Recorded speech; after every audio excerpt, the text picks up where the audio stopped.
Entre a Bíblia e o jornal. E o assunto é Bíblia e ciência, ciência e fé. Como é que a gente liga essas coisas? Eu gosto de pensar no fato de que nós temos uma espécie de bela composição musical. De um lado temos aqui alguém tocando o piano de maneira magistral e ali acompanhando uma voz extraordinária está em sintonia. Que tipo de música e de som chega aos nossos ouvidos? Parte da grande beleza extraordinária que temos ali vem daquilo que a gente conhece como as ciências naturais dispostas ao nosso intelecto. Outra parte que se encaixa adequadamente formando essa bela música vem dessa voz que nos fala da fé e do sagrado. E olha só, para a gente apreciar essa música extraordinária, a gente precisa saber quem foi que fez a partitura. Quando você fizer essa conexão, aí sim você terá uma conexão segura.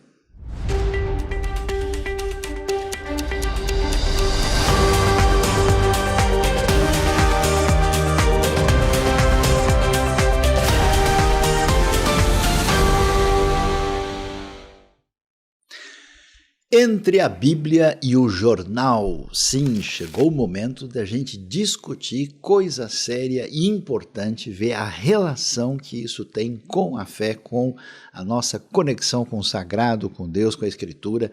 E hoje nós teremos um momento muito especial na nossa conversa, nossa entrevista. Comigo aqui está Dr. Roberto Covolan. Ele simplesmente é PhD na área de física, professor da Unicamp, com formação especializada, com pós-doutoramento na Itália, nos Estados Unidos, ou seja, alguém que conhece do assunto de ciência e que mantém a sua relação de sintonia com a fé. É com grande prazer e alegria que conosco aqui, Dr. Covolan. Covolan, bom dia, boa tarde, boa noite para quem vai acompanhar a gente, já que estamos na relativística do tempo aqui para falar de Bíblia e ciência, né?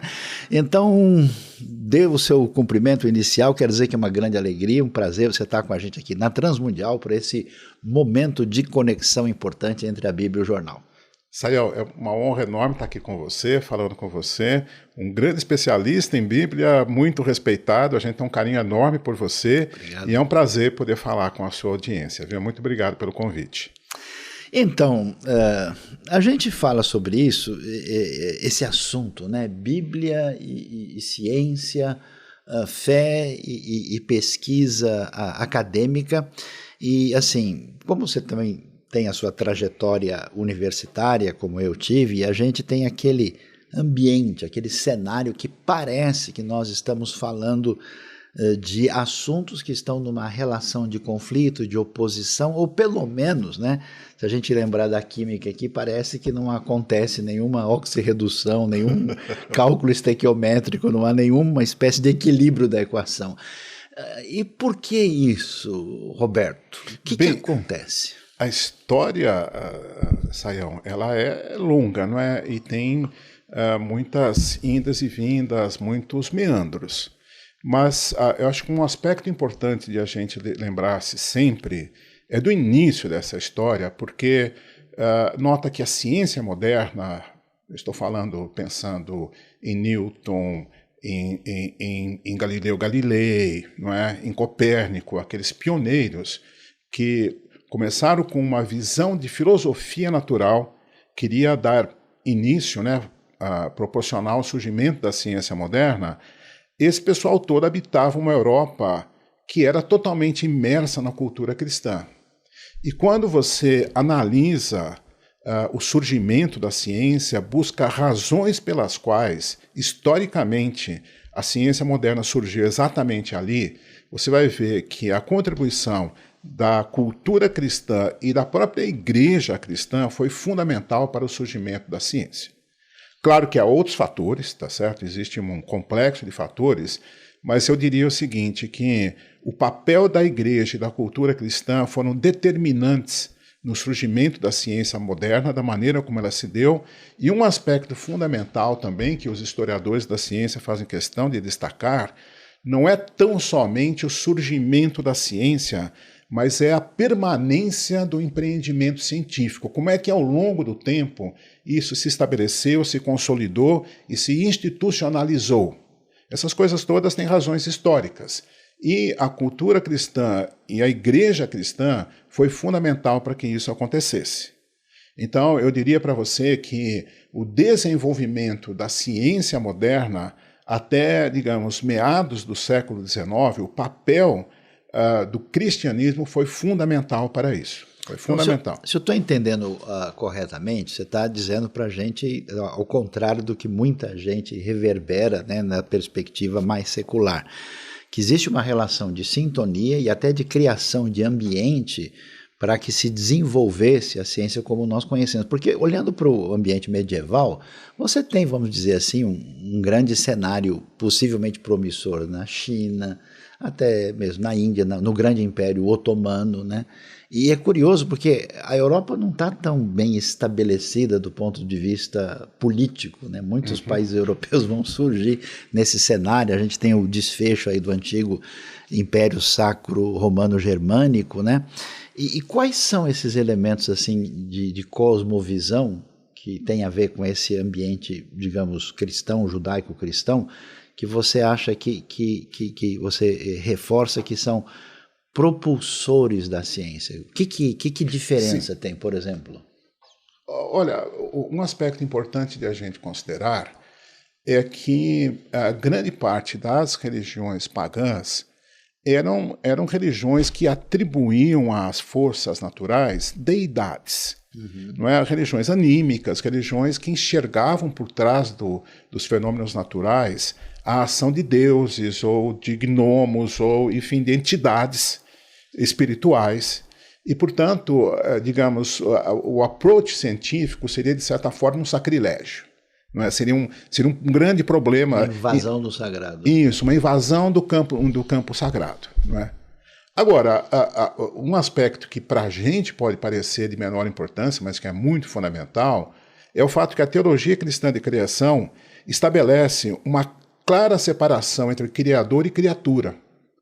Então, se eu tenho o Criador, que foi quem deu origem a tudo o que existe, mas tudo que existe é a obra desse Criador, uma forma de eu dar glórias a esse Criador é eu conhecer em detalhes como essa criação funciona, como ela opera. Não é? Alguns enxergavam até conhecer a natureza e usar esse conhecimento em benefício da humanidade era uma forma de você tentar reverter, digamos assim, parcialmente os efeitos do pecado. Não é? Porque você poderia, com o conhecimento adquirido, fazer o bem. Não é? Mas, sobretudo, você vê, por exemplo, Kepler, né, Johannes Kepler, que foi também um desses grandes pioneiros, você vê no meio da obra dele, das anotações dele, das anotações científicas que ele fazia, de repente ele interrompia aquilo e lançava uma oração dando glórias a Deus, graças a Deus, pelo conhecimento que ele havia adquirido, não é, estudando o cosmos. Então, eu diria assim que esse aspecto, assim, o fato de essas pessoas estarem profundamente embebidas da cultura cristã, foi muito fundamental na atitude em relação à natureza e compreender que não havia empecilho, obstáculo, mas, na verdade, era uma parte do mandato cultural esse trabalho de investigação da obra do Criador. Então, a atitude mental é totalmente outra, não é? E esse é um dos aspectos fundamentais. Então, a gente pode dizer que a gente caminha na direção de compreender um fundamento de cosmovisão e um fundamento metafísico para a base da ciência a partir desses pressupostos. Quer dizer, se eu entendi bem, a gente pode ver o mundo como objeto, de fato, e como objeto ele pode ser analisado até porque ele pertence a essa criação de Deus e essa interação ela é conectada com o Criador, né? Sim, agora, nota, por exemplo, um dos conceitos fundamentais que vai surgir um pouco mais para frente e vai se consolidar e chega aos nossos dias, é a ideia de lei natural, as leis naturais. E, hoje em dia, é curioso porque assim, o naturalismo, que é uma cosmovisão, né? O naturalismo, ele trata, digamos assim, de estabelecer o cosmos como, digamos, algo que é fechado em si mesmo e não há espaço para transcendência, para nada além disso. É verdade. Não obstante isso, aquilo que dá origem, digamos, no que se baseia o naturalismo, que são as leis naturais, elas foram concebidas como sendo leis que o Criador criou para operar, fazer com que a natureza operasse. Se você pegar lá talvez a primeira pessoa que publicou usando esse conceito de leis naturais tenha sido René Descartes. E é explícita a conexão que ele faz com leis que o Criador teria colocado para operar a natureza, né? E essa ideia você depois vai repercutir em Newton e tantos outros. A ideia original era essa, que as leis naturais são as leis fixas através das quais Deus governa, como Deus faz com que a soberania dele se estenda a todo o universo, não é? Então você veja, é um conceito fundamental que chega aos nossos dias, mas obviamente foi estabelecida uma ruptura, uma desconexão com as origens, então hoje em dia o pessoal não trata mais disso dessa forma. Você falando isso, eu me lembro assim, de passagem de gente como Blaise Pascal, né, Leonardo Euler, até mesmo Heisenberg, né, von Braun, gente que é muito conhecida e que poucas pessoas têm ideia da relação profunda que eles tiveram com o conceito de Deus e até mesmo a fé. Agora eu quero... Vamos bagunçar um pouco o negócio aqui, tá? Vamos trazer um pouco de caos para o nosso cosmos aqui, porque eu vi esses dias duas coisas que me chamaram a atenção, né? Sim. Uma foi a história, né, que é curioso, né, da gente ouvir aí, do livro famoso do Francis Collins, né, do Projeto Genoma, Linguagem de Deus, que está traduzido para várias línguas, mas o livro foi, inclusive, premiado em 2020. Quer dizer, em pleno século XXI, a gente falando aí de inteligência artificial, dos detalhes promissores da nanotecnologia, né, física de partículas, bóson de Higgs, de repente surge um renomado cientista, né, expressando publicamente a fé e sua fé convicta de ser cristão mesmo, não é só um teísta. Ao mesmo tempo, eu vi uma notícia recente, inclusive, que foi discutida esse ano mesmo, de uma tal carta do Albert Einstein, nossa grande referência da física mais recente, pós-newtoniana, né? Quando se diz lá, não, Einstein ele falou sobre Deus na carta, e outros estão dizendo, não, ele não falou, ele pelo contrário, ele diz que a ciência ultrapassa os conceitos religiosos. Não, se Einstein fala em Deus, ele está falando sobre outro conceito. Roberto, ajuda a gente aqui. Eu sei o que acontece. Por que esse debate vem com força na mídia? Por que Collins fala o que fala e como é que é isso? E essa história do Einstein, como é que é? Legal.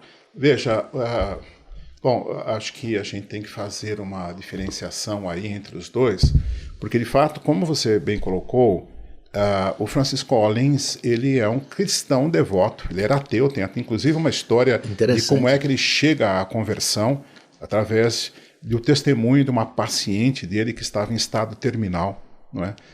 Ele conta essa história. Aliás, tem uma coleção de livros que a gente publicou pela Ultimato. Um dos livros a gente tem em mãos aqui, que é A Ciência de Deus, de Alistair McGrath. Agora, essa coleção que se chama Ciência e Fé Cristã, o primeiro livro que a gente publicou pela Ultimato chama-se Cientistas Verdadeiros, Fé Verdadeira. Alguma coisa assim, próximo disso, é o título. E esse livro, cada capítulo dele é um cientista falando da sua fé e do seu trabalho científico e como é que ele articula os dois campos. E um dos capítulos é do Francis Collins. E é muito interessante, porque lá ele conta como é que foi a conversão dele. Acho que vale a pena ser lido esse capítulo para perceber como é que um ateu se converte, se torna um cristão devoto, e mesmo mantendo uma carreira científica de sucesso e de enorme responsabilidade, durante esse tempo aí da pandemia toda, ele era o diretor principal do NIH, né? National Institute of Health, em Estados Unidos, que é uma organização enorme que faz pesquisa na área biomédica e tal, não é? E esse camarada, ele faz parte do grupo de louvor da igreja dele. Ele toca. Aliás, teve conferências aí das quais ele participou e que ele foi junto lá, fez dupla com N.T. Wright. Ah, sim! Os dois no violão. Eu cheguei a ver o vídeo, N.T. Wright, tem razão. Isso, Então, o Francis Collins faz parte do grupo de louvor da igreja dele. E é um cientista de primeira linha. Pode não ganhar o prêmio Nobel, pode vir a ganhar ainda por causa do genoma humano, né, da codificação do genoma humano, mas é nível, prêmio Nobel com certeza, não é? E ele é um cristão devoto. Agora, o caso de Einstein é diferente. Einstein vem de uma família judia, ele teve instrução judaica na escola, e inclusive instrução cristã, porque por um certo período da vida dele frequentou uma igreja católica e ele recebeu instrução cristã. Ele conhecia, portanto, tanto os livros do Antigo Testamento como do Novo Testamento. Admirava os profetas e Jesus também. E Jesus. E ele muito frequentemente se referia a Deus. E aí tem uma discussão, o que ele queria dizer com isso, como Deus você joga colocou? dados, não joga porque, dados. veja bem, assim, a opinião de Einstein, né, conta muito para muita gente, não é? Com certeza. Então é uma opinião de peso.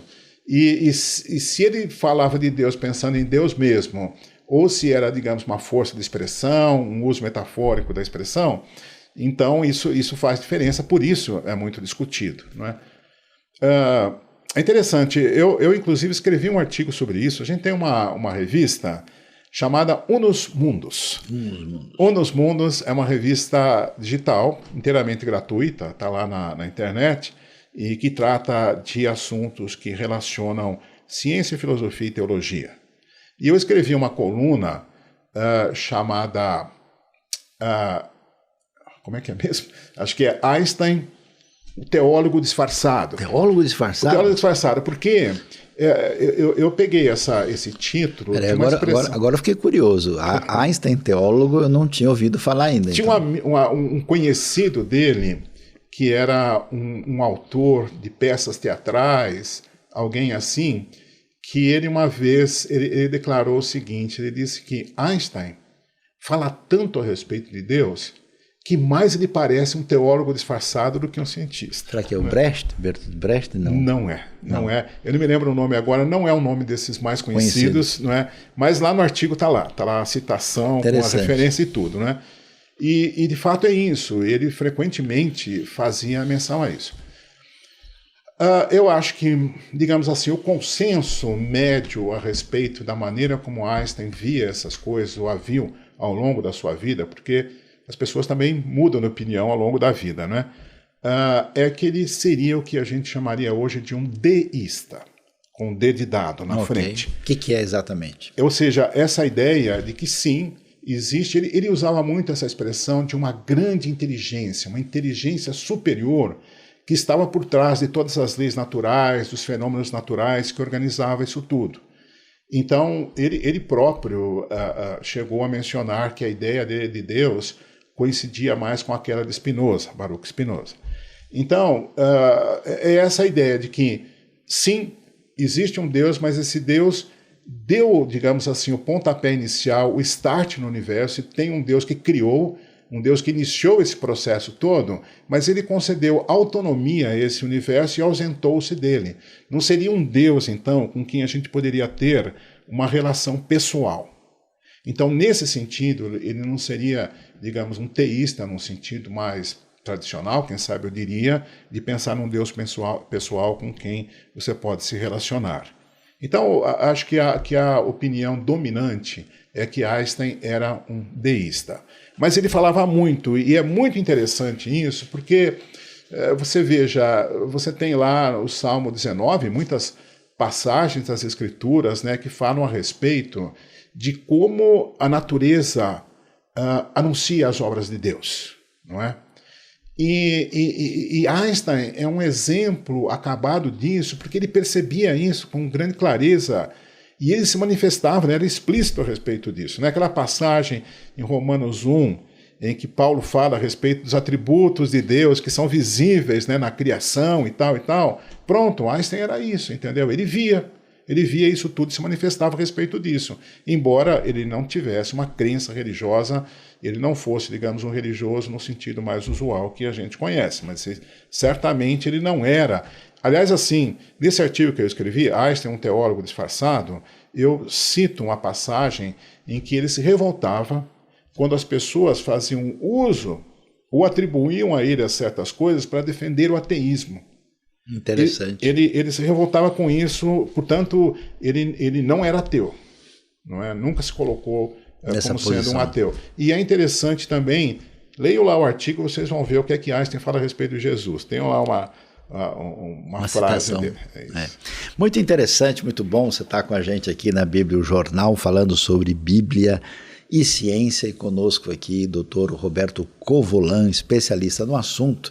E uma coisa que me chama a atenção, que eu acho que é valioso, né, é que muita gente, quando pensa na crença religiosa a partir de um ponto de vista crítico e secular, talvez nem esteja muito sintonizado, eu diria, com os estudos mais aprofundados da própria fenomenologia da religião. Então, quem lê, por exemplo, um livro do Rudolf Otto, Das Heilige, o Sagrado, ou vê as pesquisas de um estudioso como Mircea Eliade, né, ele não vai colocar a expressão de fé refém de outros elementos, como Freud ou Marx ou outros estudiosos mais críticos fizeram, né?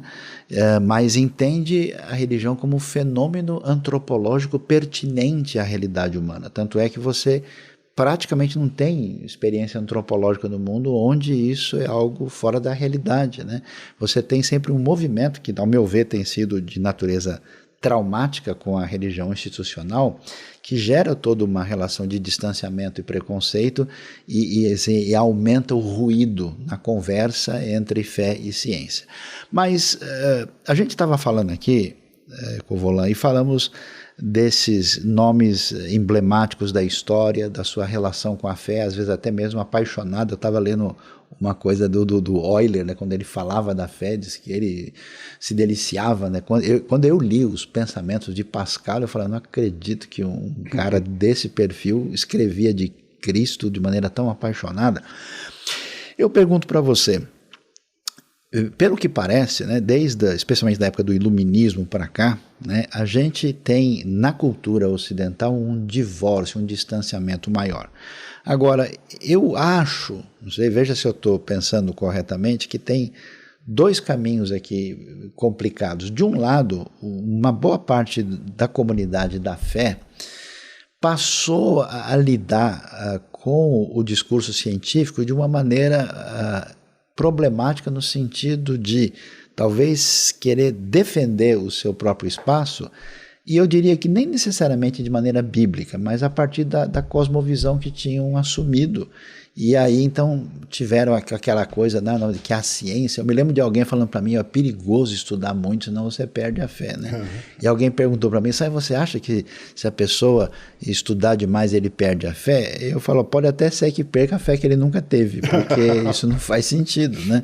Agora, e do outro lado, você também criou-se aquele estereótipo, né, de que uma pessoa ligada à fé, à religião, é basicamente um obscurantista ignorante, que se ele estudar... Como é que é essa desconexão? Você acha que a comunidade da fé, vamos dizer, perdeu um pouco o caminho? Será? Onde é que isso acontece? Esse também é um movimento histórico, hoje, relativamente bem conhecido. Você sabe, um aspecto interessante, por isso a gente fez questão de publicar esses livros, viu? Porque hoje em dia você tem, assim, vários estudos que foram esmiuçando essa trajetória. Então, se a ciência nasceu na cultura cristã e caminhou junto, como a gente costuma dizer, veja, não existia FAPESP, CNPq, entendeu? Instituições. Como é que então permaneceu o empreendimento científico? Qual é a base para isso? Qual é a base para isso? Sim, teve apoio, digamos, do Estado, de certa forma, daquilo que existia, de pessoas da corte, coisas assim, mas, sobretudo, da igreja. E ao longo de séculos, foi muito comum aquela figura do clérigo naturalista. Naturalista no sentido, assim, de quem investigava a natureza.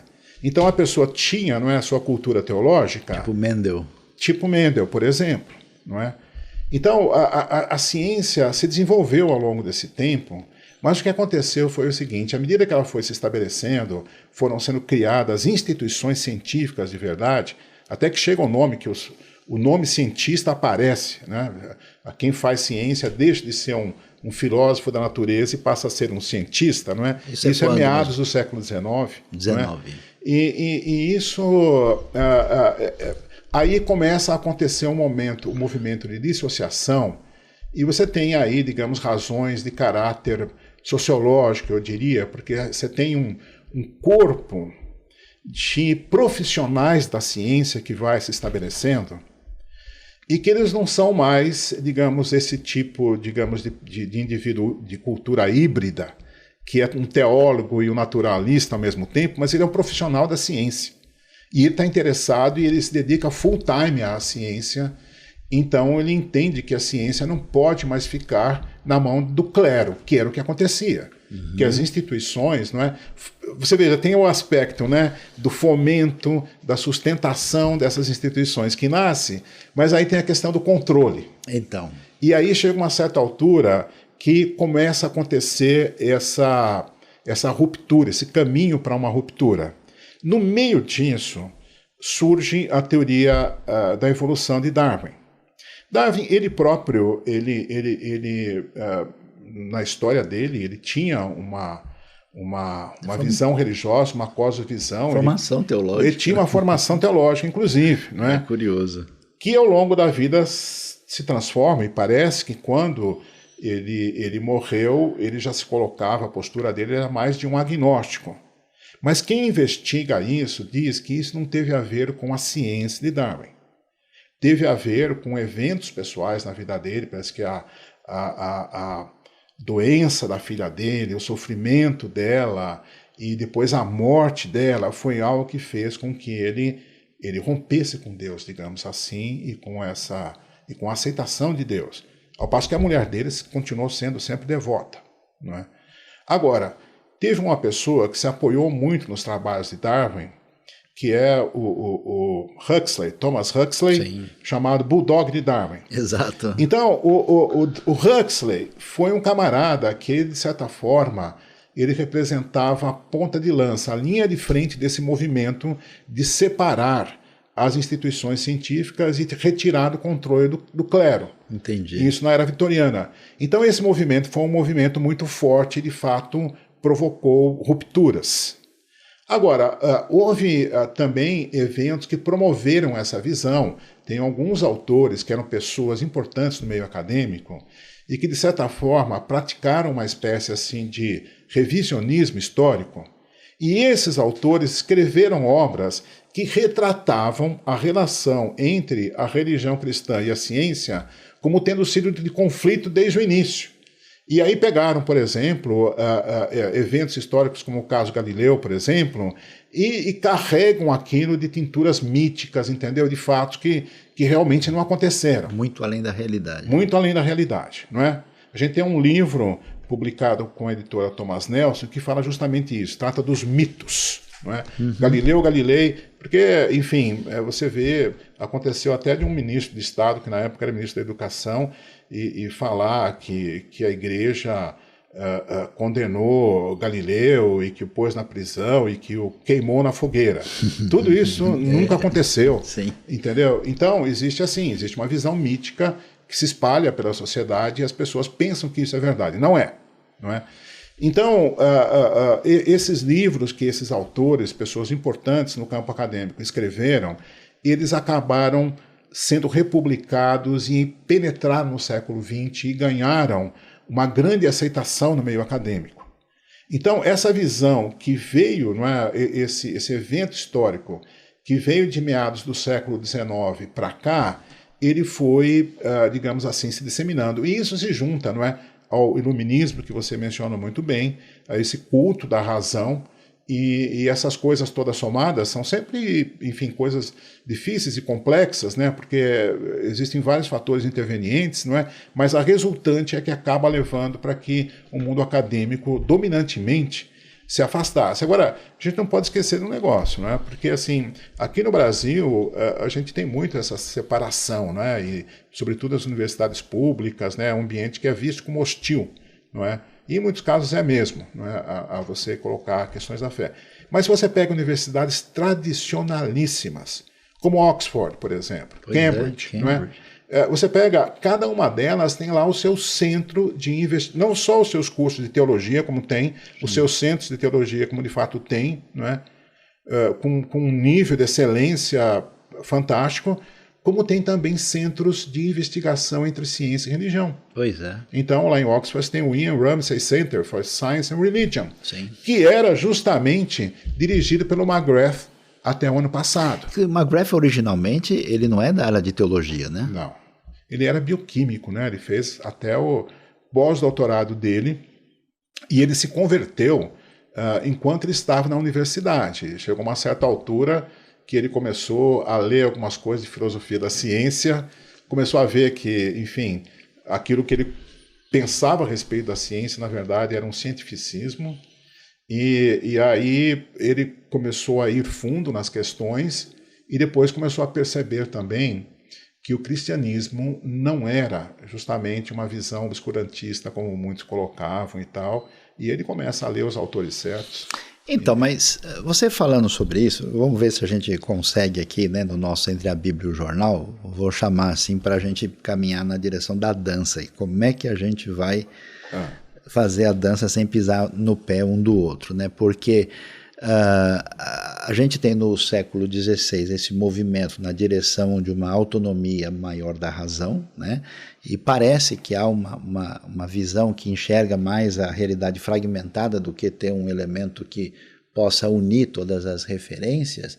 Aí tem esse distanciamento entre o mundo da teologia, o mundo da fé e o mundo, especialmente das ciências experimentais aí.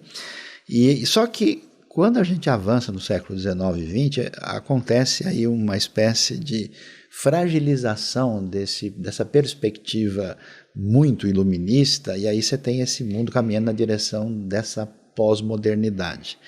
E no meio de toda essa bagunça, a gente trocou de música aqui, deixou de ouvir Bach para ouvir os Beatles, deixou dos Beatles para ouvir, sei lá, Ozzy Osbourne ou coisa do tipo, né?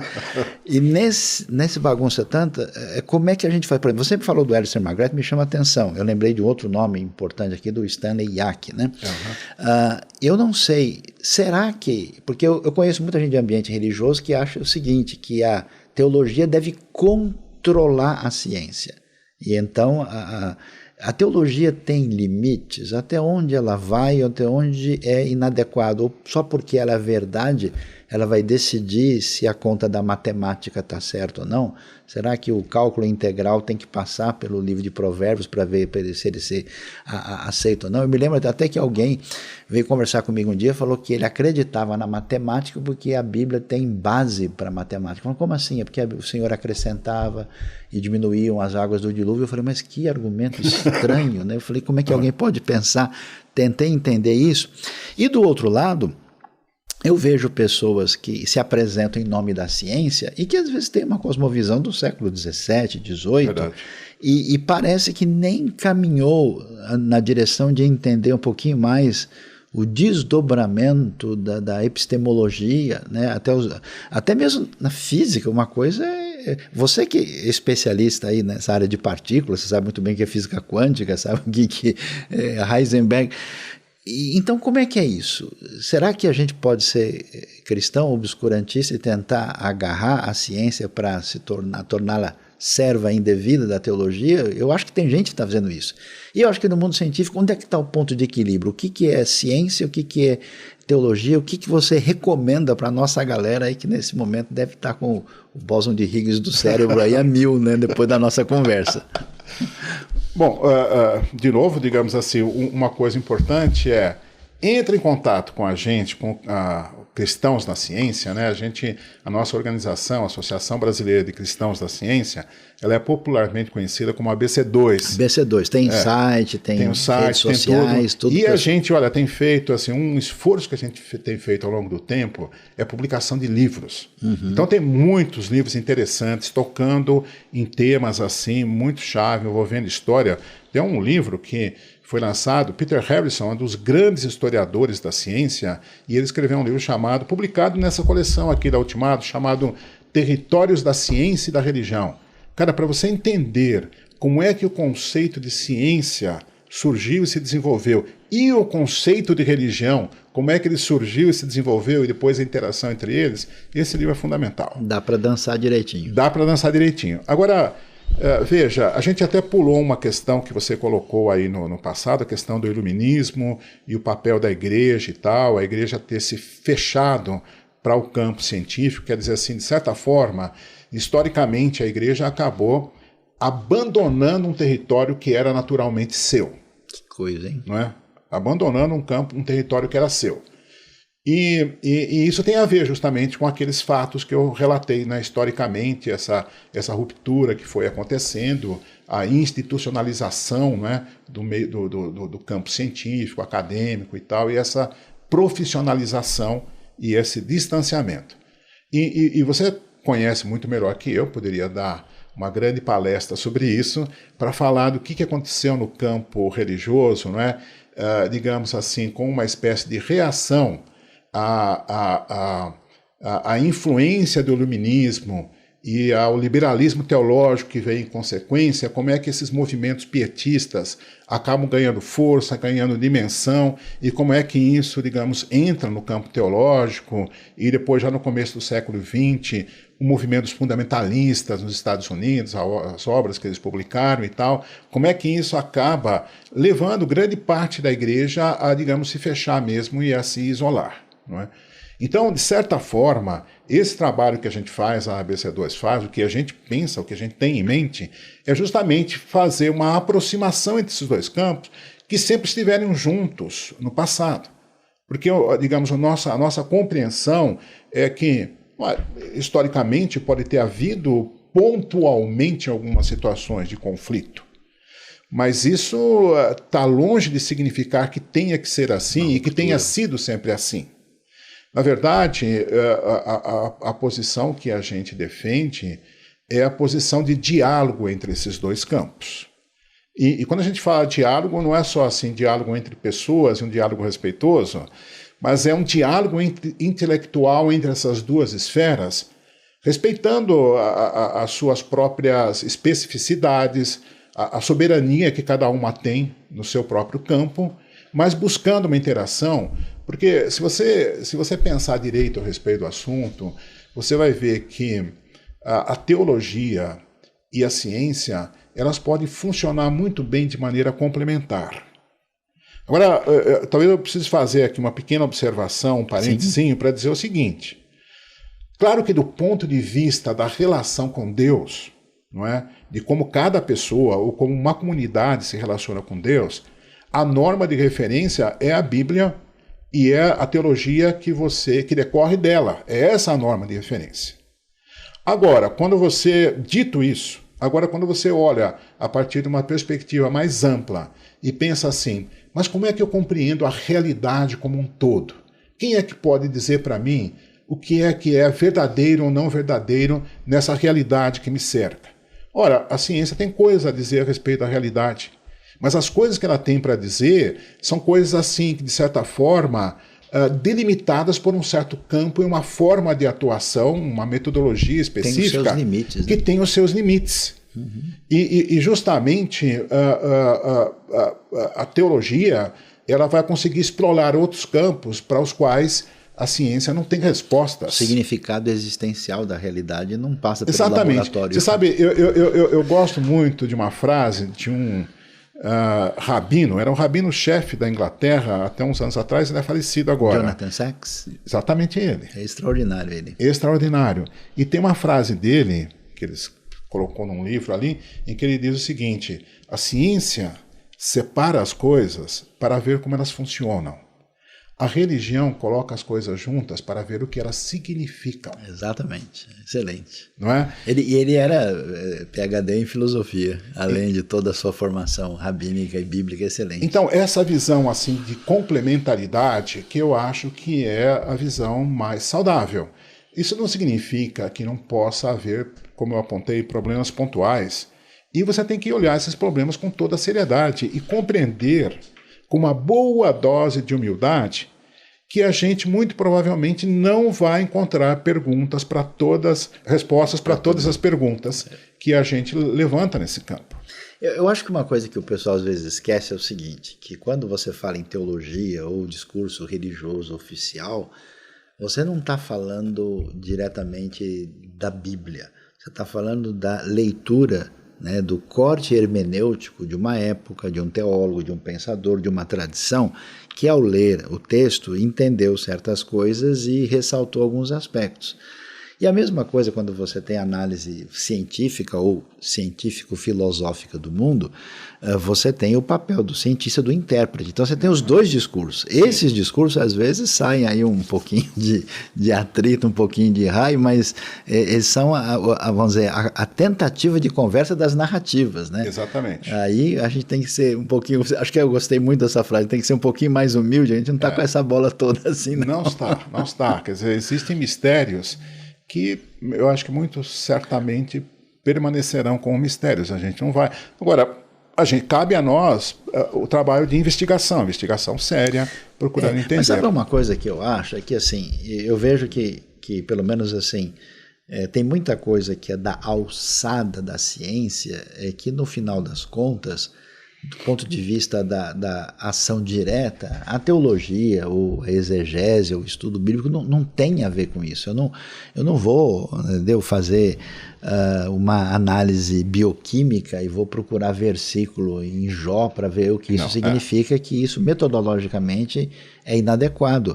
E da mesma maneira, tem elementos que são pertinentes à filosofia, né, e à própria teologia, que tem também elementos análogos aí, que a ciência experimental ou mesmo a ciência teórica, ela não é pertinente à entrada. Então eu acho que, a minha impressão, veja se eu estou errado, que muito do suposto conflito entre os dois, às vezes me parece, né, eu que sou da área de Bíblia, de teologia, parece ignorância de estudo bíblico teológico aprofundado ou ignorância científica, ou dos dois. Sim. Eu acho que está certíssimo. Inclusive, houve uma ocasião, tem um brasileiro, físico brasileiro, que é radicado lá nos Estados Unidos, Marcelo Gleiser, e ele ganhou também um dos prêmios Templeton. Eu me lembro. Uns anos atrás. Astrônomo. E aí, ele foi convidado pela Sociedade Brasileira de Física para falar sobre a questão da religião e a física, se tem alguma relação. Aí ele é secular. Eu percebi assim que ele ficou, digamos assim, um pouco constrangido ali no meio dos físicos para falar a respeito. E depois que esse programa foi ao ar, teve gente que criticou, gente do campo da física, criticou fortemente que esse assunto fosse tratado pela Sociedade Brasileira de Física. Aí eu resolvi escrever uma carta. Eu escrevi uma carta para o presidente da Sociedade Brasileira de Física na época, inclusive uma pessoa que eu conhecia, e escrevi para ele tratando desse assunto. E eu elogiei a iniciativa de ter trazido esse assunto. E nessa carta eu me lembro que eu comecei tratando justamente disso, né, que a relação entre religião e física, no caso, era esse o tema, ela poderia ser considerada polêmica, mas frequentemente as polêmicas acontecem porque as pessoas não definem claramente os termos da discussão. Então, uma coisa que eu fiz questão, digamos, de discernir é o seguinte: existe um naturalismo metodológico, que é a maneira como a ciência opera. Uhum. Agora, a ciência não tem o que dizer a respeito da religião a rigor. Não há nenhum experimento que a ciência possa fazer que vá discernir aspectos sobre os quais trata a religião. Agora, isso é naturalismo metodológico. Existe um naturalismo filosófico que esse sim se contrapõe à cosmovisão cristã, por exemplo, ou à cosmovisão teísta, de uma maneira geral. É uma discussão filosófica. Então, o confronto que você tem não é entre ciência e religião, mas é entre uma cosmovisão e outra cosmovisão. Aí é que está o conflito. Dois enfoques filosóficos distintos. Distintos, não é? Agora, veja, a cosmovisão naturalista estabelece o seguinte, que aquilo que você tem é o universo, você tem as leis naturais, as forças naturais, a matéria em interação e não há nada além disso. Não é uma frase lá do Sagan. Né? Fechado, né? Fechado, né? É um sistema fechado. Não tem, existe, inclusive, não é, um princípio, né? O princípio do fechamento causal, que nenhum fenômeno natural acontece que não tenha uma causa natural. Esse é um princípio. Agora, esse princípio, ele não é uma teoria científica, ele é um princípio metafísico. Com certeza. E não há como provar isso cientificamente. Então, se você quiser, você pode assumir para você esse princípio metafísico discussão e operar. Né? E você operar segundo ele. Mas isso não é uma lei científica, não é uma teoria científica. Então, o que me permite dizer o seguinte, não, eu posso perfeitamente bem defender que a possibilidade de transcendência existe. Não é? E se você pensar a respeito disso, ali naquela cartinha mesmo eu toquei em alguns pontos, né? Esse foi um dos pontos. Um outro ponto que eu toquei foi no seguinte, a questão da inteligibilidade do universo. Por que é que o universo é inteligível? A ciência se assenta sobre o fato de que os processos naturais ocorrem de acordo com uma certa razão, Pois é, que pode ser compreendida com o uso da nossa razão.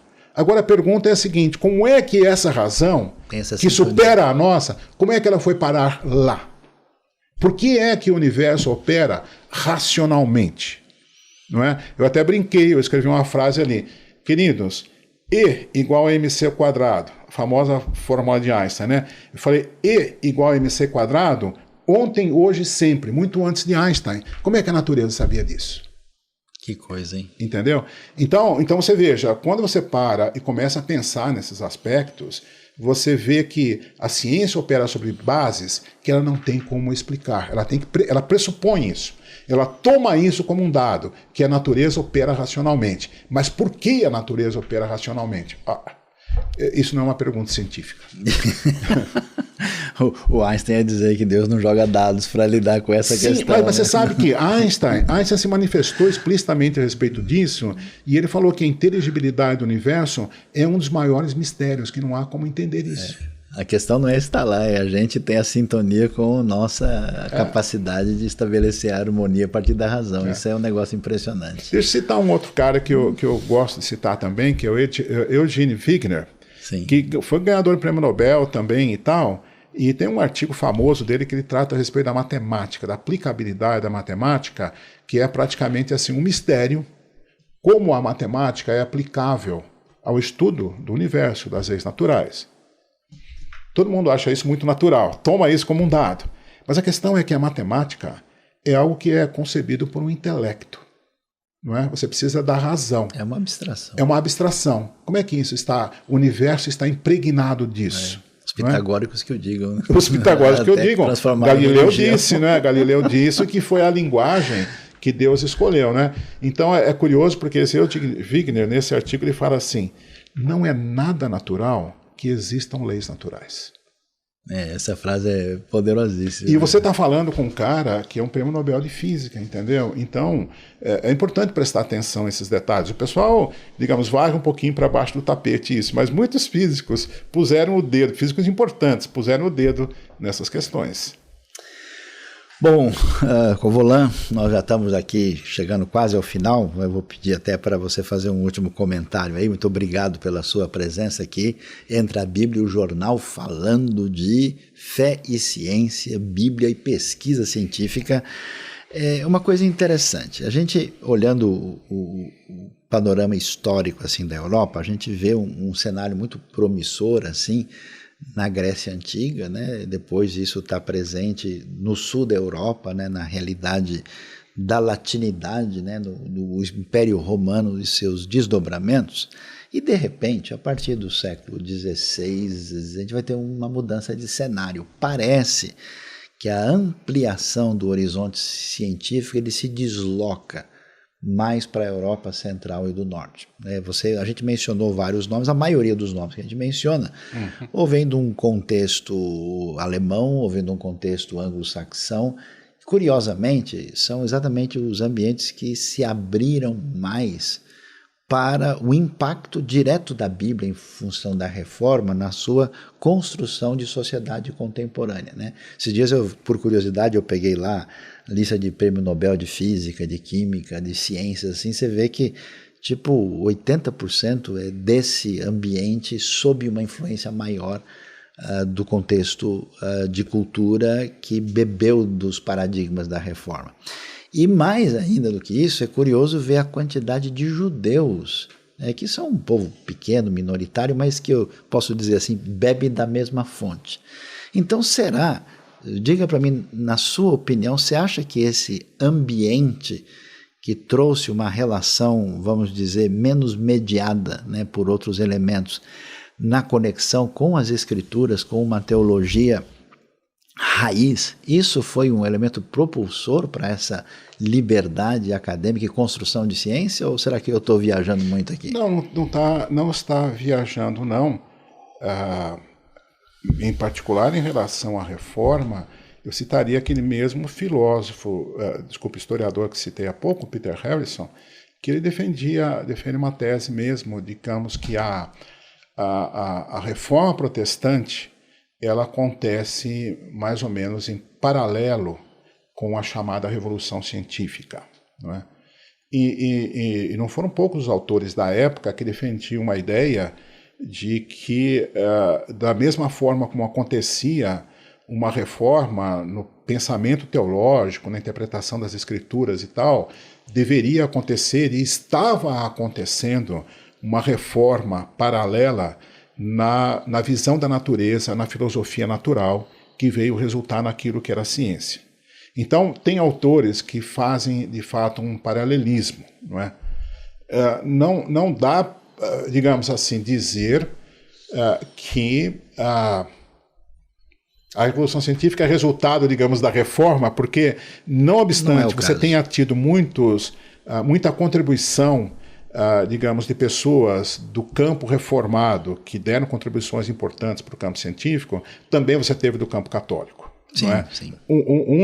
Um deles, né, um dos principais, Galileu Galilei. Não é? Quem sabe, sob um certo ponto de vista, alguém iria olhar para aquilo que Galileu pensava e escrevia, e quem sabe fosse distinguir que Galileu tinha de reformador, quem sabe. Mas é como Pascal, né? Pascal supostamente está dentro. É que existem vários catolicismos, né? Existe um catolicismo, vamos dizer, mais promissor e um catolicismo que se fechava, né? Que era excessivamente aristotélico e escolástico, que não tinha caminhos para outro. E eu acho que faz um pouquinho de diferença. Mas é claro que há contribuição católica e para outros também, com certeza. Mas eu achei curioso, eu me lembro quando cheguei em Harvard pela primeira vez e fui ver lá, aqui teve formação dos primeiros batistas que chegaram aqui. Falei, cara, nunca me falaram nada que Harvard tinha uma origem batista, né? Então, você vê, de fato, é isso que você mencionou. Se você olhar as estatísticas e olhar ganhadores de prêmio Nobel, a grande maioria deles eram cristãos de algum tipo de denominação. Não é? E muito curiosamente, como você também apontou, o número de judeus ganhadores de prêmio Nobel é extremamente desproporcional ao percentual populacional, a demografia deles, tá certo? Isso de fato é alguma coisa, enfim, um fenômeno aí para ser estudado. Eu não tenho, digamos, resposta para isso, a não ser, quem sabe, o fato de que milenarmente é um povo que se dedica ao estudo, ao conhecimento, não é? A impressão que eu tenho é que a Bíblia bem lida e bem digerida, ela, por definição, ela é propulsora na direção de uma busca de sabedoria. Eu diria que sim, porque de fato, você veja, em primeiro lugar, para você ler a Bíblia, você tem que ser alfabetizado. Já ajuda muito. Já ajuda muito, não é? Segundo lugar, para você se aprofundar no estudo das Escrituras, ora, a pessoa tem que estudar um pouco, né? Porque não é... Bom, enfim, ninguém melhor que você para dizer o quanto é que você precisa estudar para poder interpretar adequadamente as Escrituras, né? Portanto, eu concordaria com você, sim, que esse é um elemento propulsor importante. Muito bem, nós hoje tivemos aqui a satisfação e o privilégio de ter conosco aqui o Dr. Roberto Covolan, falando sobre Bíblia e ciência. Ele que é PhD em Física e tem pós-doutoramento na Itália, nos Estados Unidos, e que teve a oportunidade de compartilhar coisas importantes para essa saudável, necessária interação entre as duas realidades. Eu pediria então para ele agora dar a sua palavra de desfecho, de fechamento aqui, trazendo a sua mensagem final da nossa entrevista tão especial de hoje. Sayão, muitíssimo obrigado pelo convite, foi uma honra e um prazer enorme estar aqui com você, conversando sobre esse assunto. Espero que tenhamos novas oportunidades de nos encontrarmos para poder continuar esse bate-papo, e eu convido a sua audiência a visitar o nosso website, as nossas redes sociais, procura lá. Aliás, deixa eu dizer uma coisa, uma propaganda, pequena propaganda. Sim. Nós temos um curso gratuito de religião e ciência. São algumas semanas só, tem mais de 2.000 pessoas inscritas e fazendo esse curso. Então é só você procurar lá ABC2, Cristãos na Ciência, e entra lá no Instagram e procura por esse curso de introdutório de ciência e religião. Então esses assuntos todos que a gente debateu aqui, outros temas, você vai poder ter acesso e vai poder estudar e interagir com o nosso material. Mas muitíssimo obrigado pelo convite, Sayão. Muito bem, obrigado, Roberto, um grande prazer, e você fique aí em sintonia conosco para entender algumas coisas a mais aí que fogem até a nossa discussão normal quando a gente estuda direitinho a Bíblia e o jornal.